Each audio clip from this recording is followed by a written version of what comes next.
ce jeune militaire? Oui, il est de notoriété publique au regard des éléments que nous avons.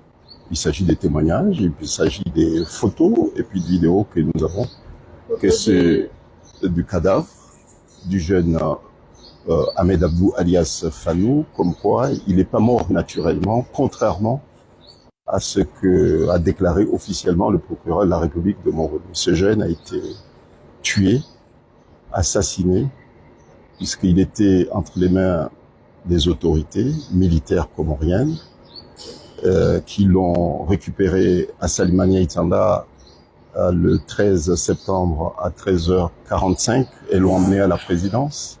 Et puis à partir de là, on ne sait pas dans quelles conditions il a été transféré de la présidence dans un camp militaire. Dans quelles conditions, on ne sait pas.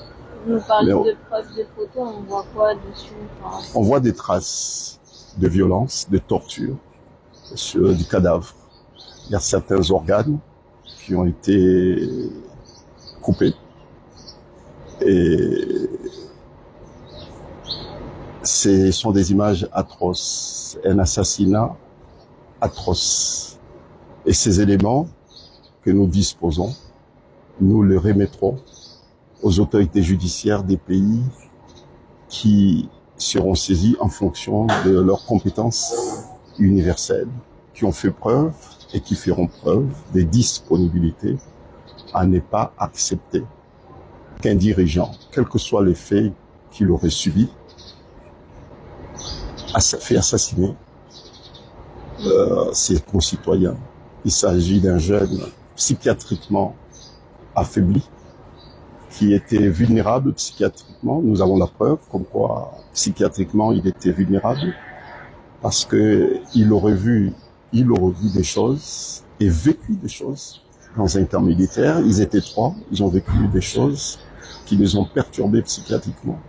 Il a été renvoyé une première fois et suivi médicalement, est revenu 1 mois et demi après dans le camp militaire. Après avoir passé 2 semaines, il a de nouveau été renvoyé.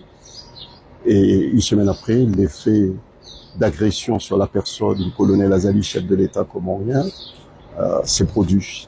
Il y a un truc qu'on ne comprend pas trop parce que d'un côté, les autorités comoriennes ferment l'enquête, mais vous nous parliez qu'il y a encore des interrogations qui se poursuivent. Donc on ne comprend pas trop.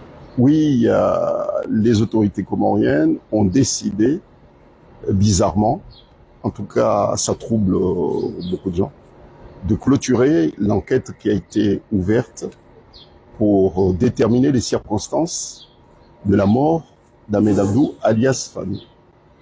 1 semaine après, cette enquête est close, selon la déclaration du parquet de Moroni, alors qu'on ne sait pas de façon certaine, en tout cas judiciairement, c'est pas établi, les circonstances du décès de ce jeune. Comment on peut ouvrir une enquête dans un dossier lourd, troublant, des circonstances qui n'ont pas été élucidées jusqu'à maintenant, clôturer une enquête? C'est comme si on ne veut pas savoir la vérité. On le sait, ils ne veulent pas savoir, les autorités comoriennes ne veulent pas savoir la vérité. Des interrogations se poursuivent étant donné qu'ils ont clôturé l'enquête. Oui, des interrogations se poursuivent puisqu'il y a 2 déclarations du parquet de Moroni. Il y a la première déclaration qui a été faite le lendemain de l'assassinat du jeune homme, c'est-à-dire le 14 septembre dernier. Le procureur a dit ceci, c'est que le jeune homme a été conduit dans une salle et que les enquêteurs, le matin, se sont introduits dans la salle pour l'extraire en vue d'un interrogatoire. Et ils ont constaté qu'il ne répondait pas. Un médecin est intervenu à constater sa mort. Ça, c'est la déclaration qui a été faite par le procureur le 14 septembre dernier.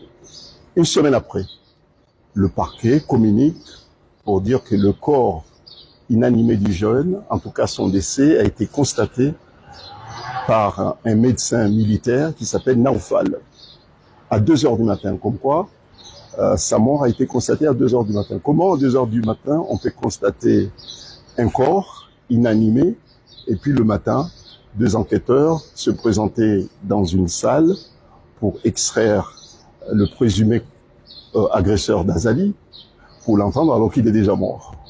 Et que cette mort a été constatée à 2 heures du matin. C'est troublant, c'est révélateur des mensonges d'État.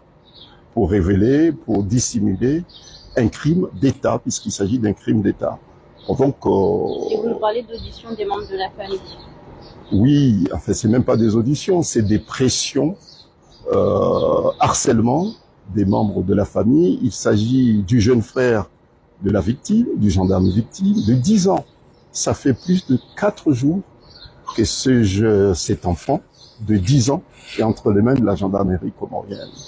Ça fait plus de 4 jours que le beau-père, un illettré, alphabète, beau-père de la victime, est entre les mains de la gendarmerie comorienne. Ils les ont pas accueillis pour leur offrir de jus d'orange.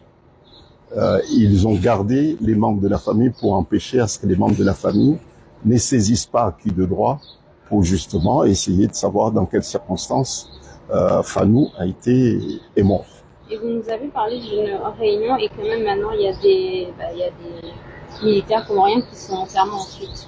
Oui, contrairement à ce que déclarent les autorités comoriennes, je l'affirme puisque je suis en contact avec eux et à leur demande, j'ai accepté de faire tout mon mieux pour leur faire bénéficier d'une protection internationale. Et c'est pour cette raison que je suis allé à Genève.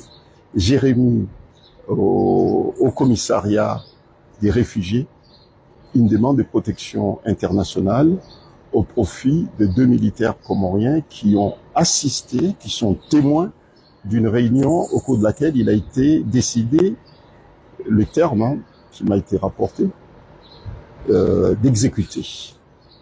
Voilà, le jeune militaire.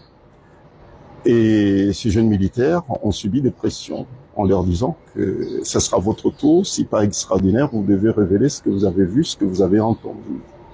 Et Dieu merci, ils ont réussi à fuir.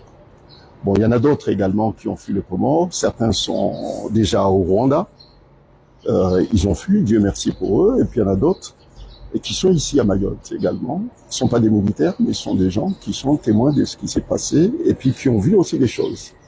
Bon, donc, nous prenons le temps de recueillir tous les éléments pour contribuer à la manifestation de la vérité, puisque ça fait déjà...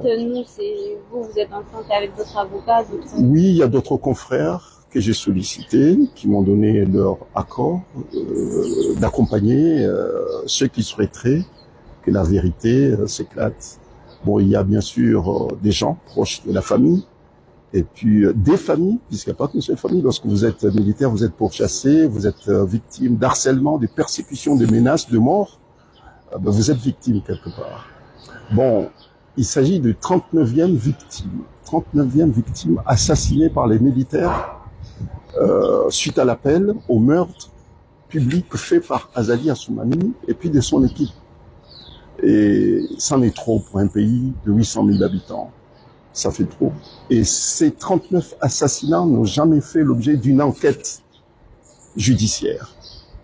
Et nous disons, puisqu'il y a des jeunes Comoriens qui ont fui, qui sont ici à Mayotte, il y en a d'autres qui sont en Afrique de l'Est, il y en a d'autres qui sont en Suisse, qui sont un peu partout dans le monde. Vous ne pouvez pas imaginer le nombre de jeunes Comoriens qui ont fui le régime d'Azali. Il y a certains qui sont en Biélorussie, partout. Mon devoir, notre devoir, c'est de demander aux autorités de ces pays qui n'ont pas vocation de protéger les atrocités d'Azali. Leur vocation, c'est de protéger le droit de l'homme et non pas les atrocités d'Azali.